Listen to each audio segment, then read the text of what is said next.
Hi, Isa. Good morning. Political scientist Antonio Contreras said that if the elections were held today, a Lenny presidency endorsed by PBBM could defeat Vice President Sara Duterte. Any reaction from the palace po? And is there anything on the table yet? So ang lumalabas sa opinion ni Professor Antonio Contreras ay ex or former VP Lenny versus VP Sara. So ang lumalabas ay aksyon versus bakasyon, nagtatrabaho versus hindi nagtatrabaho, pro-Philippines versus not pro-any country, suhestyon na igagalang, patawad, pero hindi napapanahon. Maaari na po akong tumanggap na inyong mga katanungan. Unang tanong po mula kay Ivan Mayrina, GMA News. Good morning, Yusek. Kagabi po ay nakapanayam si ICI Chairman Andres Reyes at sinabi niya, the ICI will fight to the very end if allowed. At sinabi din po niya, they could have done more if the commission had members. Hindi ba para naghihintayan, Yusek, ang ICI at ang Pangulo? Sabi niyo kasi, sabi ng Pangulo, the ICI is an independent commission. It's up to them if they want to continue and the President will support that decision. Ang sinasabi naman ni Justice Reyes ngayon, they are willing to fight if allowed. Yes, kaya nga po, sila'y nag-submit na ng kanilang report at kung ano po ang magiging decision po ng Pangulo dito, kung dapat pa po bang ituloy o hindi, dapat po silang magpatuloy sa kanilang pagtatrabaho, hintayin na lamang po natin ang magiging anunsyo ng Pangulo. Pero sa ngayon po, wala pong pagpipigil, patuloy pa rin po ang pagtatrabaho ng ICI. But has there been a meeting already between the ICI and the President? Sa ngayon po, sa ating pagkakaalam ay wala pa po sa ngayon. At ang report po na to ay nabasa na po at pinag-aaralan mabuti kung ano po ang susunod na hakbang. Sa tingin ba ng Pangulo, Yusek, the ICI has already accomplished its mission as envisioned when the President issued EO 94? Wala pa po tayo masasagot patungkol po dyan dahil patuloy po yung pag-aaral sa ginawang report po ng ICI. Thank you. Susunod na tanong po, Rafi Ayeng, Daily Tribune. Ay, ma'am. Follow up lang din po. Ma'am, you mentioned medyo makapal yung report. May we know how many pages po ito? And bago po ba ang SONA ng Pangulo this coming SONA niya, matatapos na po o makakapagbigay po ng report ang palasyo? Sa atin pong pagkakaalam, wala po akong personal na kopya. Ito po ay halos 1,000 na pahina. At kailangan pong aralin, busisiin mabuti. Hindi po kasi ito basta parang nobela lamang na babasahin at magkakaroon na agad ng reaksyon. So, kailangan pong aralin mabuti para po maging reasonable at tama ang magiging desisyon po ng Pangulo. May follow-up question po si Maricel Halili. Yusek, good morning. Do we have a timeline kung kailan natin makukuha yung resulta nitong pag-aaral sa report? Malamang po dito, itong buwan po ng Pebrero ay malalaman na po natin sa ating pagkakaalam. Pero hindi ko po sinasabi na ito na mismo po ang magiging hudyat kung ano magiging desisyon ng Pangulo. Sa akin lamang po pagkakaalam, most probably by February meron na po. And ano po yung aasahan natin na pwedeng ibahagi ngayong buwan ng Pebrero? Especially marami rin po kasi yung naghihintay ng resulta kagaya po kung ano nang nangyari kay Zaldico. Wala pa po ako sa ngayon na mabibigay sa inyo dahil hindi pa rin po ibinibigay sa akin kung ano ang resulta ng pag-aaral na ito. Kapag ka po meron na, ako rin po naman na mag-a-announce sa inyo. Sorry. Ayun po, si Ivan Mayrina. Sorry, purso ko lang yung point na dun sa hindi pa pala nagmi-meeting. Hindi ko ba nagpapakita ito na this is not urgent as far as the President is concerned? Kasi he could have easily called for a meeting between him and the Justice Reyes para mas madaling madesisyonan kung ano man yung kailangan desisyonan if the ICI should continue or should cease operations. Wala man po kasi nagiging gap sa pagtatrabaho. Patuloy pa rin po nagtatrabaho ang ICI. Nakapagbigay nga po sila ng report at nagkatatrabaho din po. Ayon din po sa Ombudsman. Sila din po ay nagpapatuloy sa kanilang pag-iimbestiga. Tandaan po natin, marami na po kasi naisumite ang ICI sa Ombudsman at sa DOJ. So yun po nga ang dapat ating hintayin kung ano po ang magiging resulta kung may maisa sa papang mga kaso. Justice Reyes himself said that they could have done more if the commission had members. Yan po siguro ang nilalaman ng kanilang report at yan po ang pag-aaralan ng Pangulo. Salamat. Okay po, next question, Alvin Baltasar, Radyo Pilipinas. Yusek, good morning. Yusek, yung anti-dynasty bill, maisasama na ba ito sa, sa zona ni Pangulo Marcos? Since meron na rin statement ng mga taga-kongreso na minamadali na rin nila yung anti-dynasty bill to become a law. Maganda pong sinyales yan kung kanila po ito minamadali dahil yan din po ang nais ng Pangulo. Sa ating pong huling meeting, yung LEDAC po ay nasabi po nila na sila po ay nagsasagawa ng public consultation. So hintayin po natin kung gaano po magiging kabilis ang pagtatrabaho po ng ating Kongreso at para maisumiti nila ang binalangkas na bill para sa Pangulo at para maaral po ito. Pero chances of mentioning that by the President sa zona, malaki ba ang chance? Yusek? Hindi natin masasabi sa ngayon. Mahirap mangako. Yusek, on other matters tungkol kay VP, yung maagang declaration niya para tumakbo sa 2028. Does the palace see this as a moment of truth para malaman kung sino yung mananatiling kaalyado ng Vice Presidente and sa kabilang banda, malalaman din naman natin yung mga hindi bibitiw sa administrasyon? Ang ganyan pong pananaw, hindi po ito ang pananaw ng palasyo. Irrelevant po ang pagdedeklara ng Vice Presidente na siya'y tatakbo bilang Pangulo. Bakit irrelevant? Hindi po yan ang nakikita ng Pangulo sa ngayon dahil hindi po kinakailangan magwatak-watak ang Pilipino. Ang mga kababayan na po natin, lalong-lalo na po yung mga leaders at mga public servants, hindi po dapat nagkakampihan sa ngayon. Ang kailangan po ng Pangulo ay ang pagkakaisa upang maiangat ang ekonomiya, masolusyonan ang issue sa baha, maiangat ang employment rate ng ating mga Pilipino, ng ating mga kababayan. Yan po ang dapat na inuuna na solusyonan ng ating gobyerno. At ang pagkakampihan, hindi po ito napapanahon. So that's why it's irrelevant. One last lang, Yusek. Para sa reaction sa patuloy na depensa ng Duterte camp kaugnay ng continuous claim that the ex-president was kidnapped. Tayo nga po yung lubhang nagtataka dahil patuloy nila itong ginagawang naratibo. At ang purpose lamang nito ay sirain at ibagsak ang imahe ng ating Pangulo. Dahil mismo si dating Pangulong Duterte ang nagsabi na siya ay willing magpa-aresto kapag nandyan ang warrant of arrest. At ito nga po ay aking nakita sa isang news kung saan Philippines Duterte says he will accept arrest if ICC issues warrant. Ito ay may date na March 10, 2025 at itong salaysay na ito ay nakuha pa nung siya ay nasa Hong Kong. So alam niya na magkakaroon ng pagsisilbi ng warrant of arrest. At ito pa ang sinabi niya, and I quote, assuming it's, referring to warrant, assuming it's true, why did I do it? For myself, for my family, for you and your children, and for our nation. If it is truly my fate in life, it's okay. I will accept it. They can arrest me, imprison me.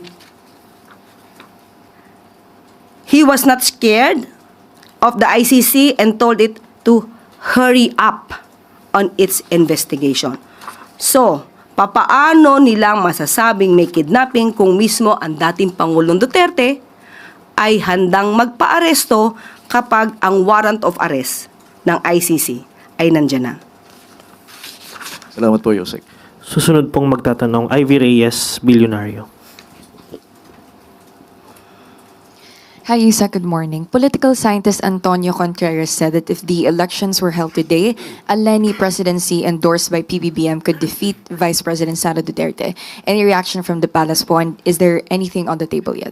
So ang lumalabas sa opinion ni Professor Antonio Contreras ay ex or former VP Leni versus VP Sara. So ang lumalabas ay aksyon versus bakasyon, nagtatrabaho versus hindi nagtatrabaho, pro-Philippines versus not pro-any country, suhesyon na igagalang, patawad, pero hindi napapanahon. And may reaction po ba ang palasyo sa opinion ni Prof. Contreras na the Dutertes are in panic mode? That's why the Vice President made an early announcement to run for 2028.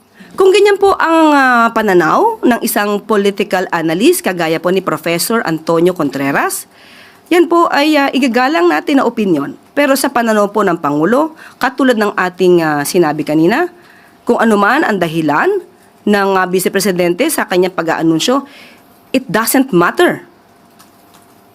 It doesn't matter at all sa ngayon. Dahil hindi po yan ang focus ng Pangulo. Ang focus ng Pangulo, magtrabaho, hindi para mangampanya at i-promote lamang ang sarili para sa susunod na eleksyon. Susunod pong magtatanong, Heidi Sampang, FEBC. Good morning, Yusek. Other matters lang po. May movement na naman po sa presyo ng mga produktong petrolyo, possibly next week. Kung sakali po, pang 8th straight week na po ito ng oil price hike. Ano po ang posisyon ng palasyo sa mga petition po ngayon para sa fare hikes ng mga drivers at operators na inaaral din po ngayon ng LTFRB? May bago po bang directive ang ating Pangulo hinggil po dito? Opo, nakausap din po mismo natin ang pamunuan po ng LTFRB, si Chairman at Attorney Vigor Mendoza, pati po si DOTR Secretary Banoy Lopez. Sa ngayon po ay may hearing na nagaganap, pinag-aaralan mabuti kung magkakaroon ng fare hike. At ayon naman din po sa LTFRB, ang patungkol po sa hinihiling ng mga jeepney operators and drivers, mukhang hindi pa po napapanahon, premature, dahil po meron pong provisional fare increase sa halagang 1 peso at ayon sa kanilang computation, itong provisional grant na ito na fare hike na 1 peso ay nako-cover pa po ang fuel cost para sa jeepneys. At ayon din po sa sinabi ni Chair Mendoza, ang hiling naman din po ng mga jeepney operators at ng jeepney drivers ay hindi particular sa fare hike, kundi para labanan yung colorum.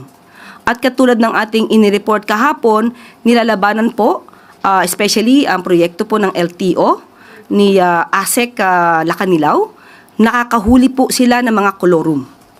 At, pero ang priority po ngayon ng LTFRB kung magkakaroon po ng fare hike ay ang mga buses dahil wala po silang temporary fare hike. So, yun po, ang priority po nila ay ang pag-uusap tungkol sa pag-increase ng pamasahe sa mga bus. Quick follow-up lang po, Yusek. Kung wala pong fare hike para po sa jeepney, meron po bang kinoconsider na subsidy or alternative assistance po para po sa kanilang hanay? Actually, kahit po sabihin natin na premature, ayon po kay Attorney Vigor Mendoza, pinag-aaralan pa rin po ang maaaring maibigay na tulong sa mga jeepney operators and drivers. Ayon po yan kay Attorney Vigor Mendoza. Huling magtatanong po, Ann Soberano, Bombo Radio. Yusek, good morning. Other topic lang po ito. Reaction po ng Palasyo sa pinalalakas na cyber defense partnership ng Pilipinas at Canada. At ano ang kahalagahan nito sa kasalukuyang security landscape at paano po makakatulong ang regular na exchange ng cyber threat information sa pagpapalakas ng national cybersecurity posture po ng ating bansa? Yes, ayon din po sa kautusan ng Pangulo, kailangan po talaga nating labanan itong mga cyber attacks na ito. At dahil po dito, ang sabi po ni ASEC Arsenio Andulong, ang pagkakaroon po ng cyber defense partnership with Canada and Japan ay para po paigtingin yung kolaborasyon ng bansa sa ating bansa mismo, ang ibang bansa sa ating bansa. At lalo na po ang Canada po, ang bansang Canada po ay may extensive na kaalaman, mas malalim na kaalaman patungkol po sa cyber defense mechanisms or measures. At plano po ito na gawing taon-taon na po.